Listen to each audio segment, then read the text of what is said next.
जब विरासत बंटने की बारी आती है तो कुछ भाइयों के चेहरे ऐसे बन जाते हैं जैसे बहन ने हिस्सा नहीं उनकी गर्दन मांग ली हो। दलीलें तो सुनिए इनकी। अरे वो तो दूसरे घर चली गई, शादी में इतना खर्चा किया था, ये जमीन तो अब्बा की निशानी है, हम क्यों दें। वाह, मतलब शरीयत अपनी जेब में और समाज का लॉजिक सिर माथे पर। आपको लगता है कि बहन को हिस्सा ना देकर आप कोई जंग जीत रहे हैं। दिमाग से ये गलतफहमी निकाल दीजिए कि आप उसे कुछ दे रहे हैं, आप देने वाले कोई नहीं होते। इस बात को एक बहुत ही आम मिसाल से समझिए। मान लीजिए आपके घर पर एक कुरियर आया, उस पैकेट के ऊपर साफ साफ आपकी बहन का नाम लिखा है। अब भले ही वो पैकेट आपके हाथ में है, वो आपके घर में रखा है, लेकिन क्या आप उसके मालिक बन गए? नहीं, आप उसे खोल भी नहीं सकते क्योंकि उस पर नाम किसी और का है। अगर आप उसे रख लेते हैं तो आप भाई नहीं, उस अमानत के चोर कहलाएंगे। बस यही मामला विरासत का है। जिस पल आपके वालिद का इंतकाल हुआ, उसी पल अल्लाह ने जमीन जायदाद पर नाम लिख दिया कि इतना हिस्सा बेटे का है और इतना बेटी का।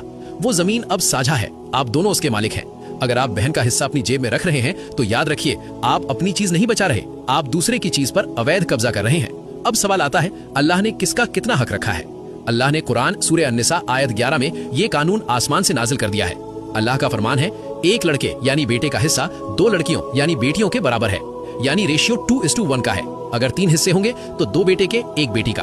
अब यहाँ बहुत से लोग और हमारी बहनें भी सवाल उठाती हैं कि लड़के को डबल क्यों, ये तो नाइंसाफी है। तो सुनिए इस्लाम का प्यारा लॉजिक। जब अल्लाह ने बेटे को 2 हिस्से दिए तो उस पर सैकड़ों जिम्मेदारियां भी डाल दी। उसे बीवी का खर्चा उठाना है, बच्चों को पालना है, माँ बाप की खिदमत करनी है, घर का राशन लाना है। उसका पैसा सिर्फ उसका नहीं, पूरे खानदान का है। लेकिन बेटी को जो 1 हिस्सा मिला, उस पर 1 रुपए की भी जिम्मेदारी नहीं है। उसका शौहर उसे कमा कर खिलाएगा, यानी बेटी का हिस्सा सिर्फ और सिर्फ उसका है। वो उसका सोना बनाए या बैंक में रखे, उससे कोई 1 पैसा भी नहीं मांग सकता। तो अब बताइए, जिम्मेदारी के बोझ के साथ 2 हिस्से बेहतर है या बिना किसी टेंशन के 1 हिस्सा पूरा अपना रखना? ये अल्लाह का इंसाफ है। लेकिन अफसोस, आज लालच इतना बढ़ गया है कि भाई ना 2 दे रहा है ना 1, वो पूरा हड़प कर जाना चाहता है। ऐसे लोगों के लिए मेरे नबी की ये हदीस काफी है। सही बुखारी 2454 की रिवायत है, रसूल अल्लाह ने फरमाया, जिसने किसी की 1 बालिश्त यानी 1 हाथ बराबर जमीन भी जुल्म से हथिया ली, कयामत के दिन अल्लाह उसे 7 जमीनों का तौक पहनाकर जमीन में धसा देगा।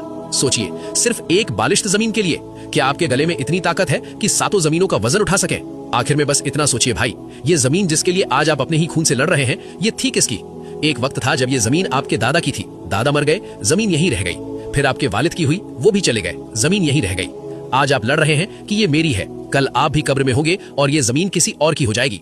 ये जायदाद एक ऐसा खिलौना है जो अल्लाह नस्ल दर नस्ल हाथों में बदलता है, सिर्फ ये आजमाने के लिए कि कौन हक अदा करके जन्नत कमाता है और कौन हराम खाकर जहन्नुम। तो फैसला आज ही कर लो, दुनिया की थोड़ी सी मिट्टी चाहिए या आखिरत की हमेशा वाली जन्नत। अल्लाह हम सबको हक़ुल इबाद यानी बंदों के हक अदा करने की तौफीक दे। कमेंट में आमीन लिखें और इस वीडियो को अपने परिवार के ग्रुप्स में जरूर शेयर करें, शायद किसी की आंख खुल जाए।